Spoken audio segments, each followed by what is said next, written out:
What's up, guys? Brandon with Strict Vision Athletics here with another product review. So today I'm going to be talking about the Rogue Monolift 1.0, the very first version of the Monolift that they came out with. By now, this is actually a bit of an outdated product. There is a newer version, but I want to address this, talk about this one. If some of you are out there trying to save a little money and you want to get version 1 instead of version 2, let's talk about them, the benefits and the downfalls. So first off, Monolift technology, very, very beneficial if you're a power lifter. If you're somebody who wants to go heavy and you want to have a release that is going to allow you the opportunity for the bar to pretty much just lift in place, that's what's going to happen. If you've got your bar out and you're underneath it and you're going to do some squats and you lift up, the arms will retract, allowing you to squat in place. Now, let's talk about these specific Monolift, since there are a few now in the market since these hit, so you have options. So again, this is the 1.0 by Rogue. Let's start with pricing. These guys are $375 plus shipping. So right off the bat, I will tell you, if Monolift is the J-hook variation that you are looking to get, you are going to spend more money.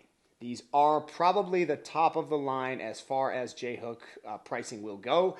You will pay anywhere from $375, even higher if you go up to, I think Mutant Metals makes one. Ghost, I think Ghost makes one of these as well. Either way, you're spending $300, $400, $500 if you are somebody who wants to do a Monolift system, and I've seen them in all shapes and sizes, but for this video, we're going to just focus on this one.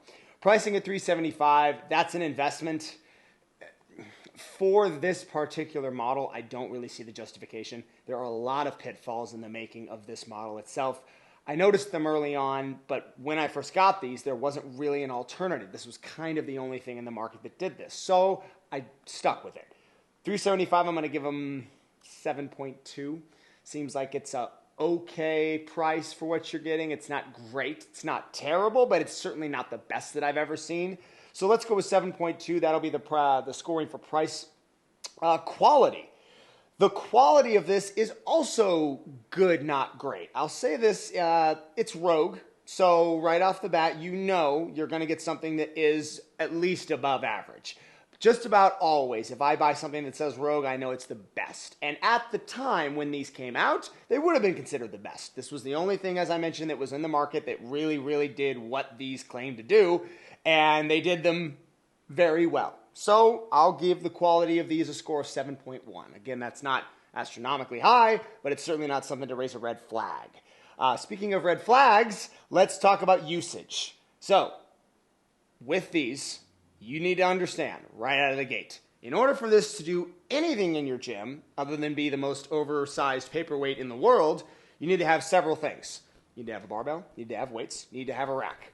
That's minimum. You have to have that. These things by themselves don't do anything.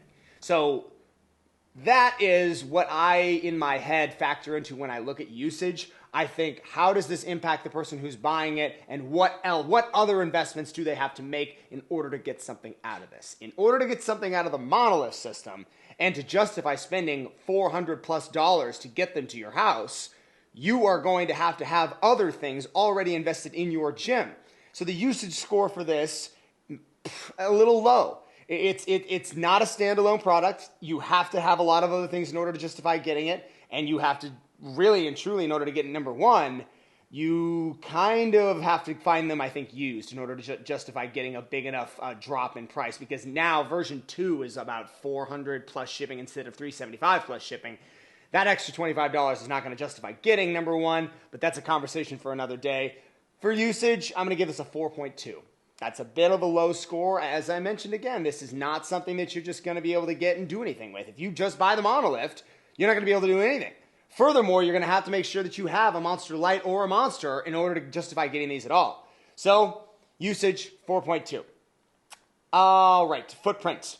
Another category where this one is not going to score all that well. And it may appear as though these are not all that big or invasive. But let me tell you, when they are sitting on your rack, they are sticking off of your rack. I think I measured it was like 16, 17 inches off of the rack into the face of your deadlift platform or whatever area out here you're going to be using for other exercises. That being said, I used to have to take these off every single time, put them on my wall control panel, and every time somebody would do an exercise, take them back off, put them back on, take them back off, put them back on. It was exhausting. I didn't realize how much I was doing it until I got version 2 and realized that version 1 can't stay here because it's so invasive to your external area and taking it off and putting it on. These things are heavy. These things are not light. They are quite big and bulky and clunky and just inconvenient. Inconvenient. I'm going to give the footprint a 3.2.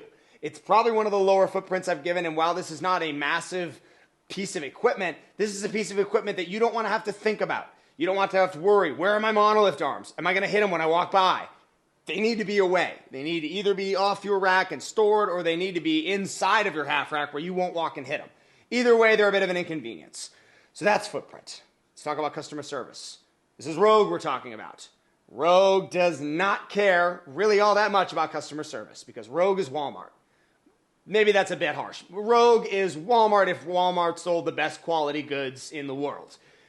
They will get back to you with questions, customer service related items, stuff like that. But they'll get back to you around the same timely manner as the Apple Store will get back to you. That's a good comparison. Much better than Walmart. Rogue is a lot like Apple. You know, oh, you have a question? Okay, you can go online, you can reserve a spot 3 days in advance, then call in, then we'll answer your question. And we'll answer your question, but you better make a big inconvenience to your timeline to get that answered. That's how Rogue is. So I've never been a huge fan of their customer service. They don't really take the extra initiative. Companies, and there are other big companies that do. Sorinex is quite good. Kabuki Strength is quite good. But the bigger the company, the slower the customer service seems to be the correlation in the industry, which I'm not a huge fan of when that happens. If you get so big that you can't answer customer service questions regarding the use of your products, you need to hire more people or do some, I don't know. But regardless, that's Rogue. Customer service 5.1. It's right in the middle. Good, not great. Total score, Monolift 1.0, 5.36. 5.36 for these guys. That is not a good score, and it's why I got version 2.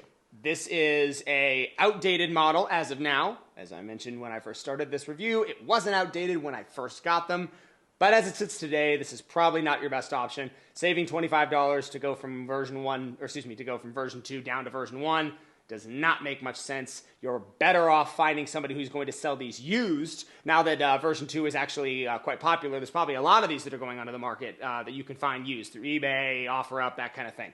Get you somebody who will sell these to you at like $200. That's a steal. That's well worth it. You know, $200 instead of $400. That's worth it to cut the price in half and get version 1. But you need to be aware of what you're getting into. You got to have the right rack, got to have the storage capability for them to take them off, put them on, or you got to be willing to accept the fact that they're going to invade your space by about 16 or 17 inches. Thank you guys. If you have any questions, if you have any concerns, don't like what I said, disagree, please let me know in the comment below. Thank you so much for following.